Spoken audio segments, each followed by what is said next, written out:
In our work with boards, we tend to see two extremes. On one end of the continuum is the rubber stamp board. We see this most often in organizations that have an assertive, high-performing, and highly trusted executive director or CEO. Oftentimes, that person founded the organization, and they may take the lead in recruiting board members. Rubber stamp boards usually think they're functioning great until something scandalous happens. It hits the news, they're embarrassed, and they hang their heads asking, how did we not see this coming? On the other end is the meddling board. We see this most often when assertive and conscientious board members wanting to fulfill their oversight responsibilities push or drift into operational decisions and details because they don't really know of a way to responsibly bring oversight without micromanaging.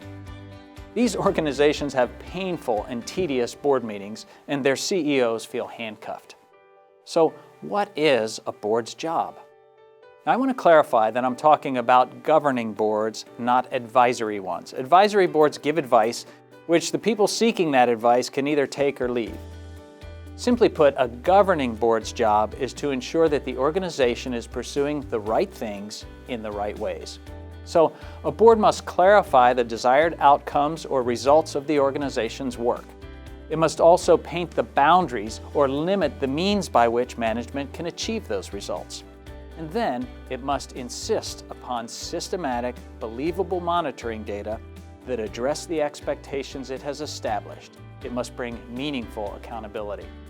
There are a few ways to do this without rubber stamping and without micromanaging your CEO.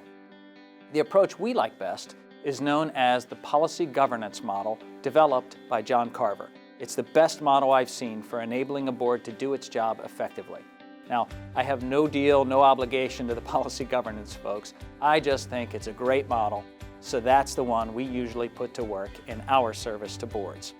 If you want to learn more, I'll direct you to policygovernance.com, or you can contact me at TruEdge and we can talk about it. Your board bears ultimate responsibility for what your organization achieves and how it gets there.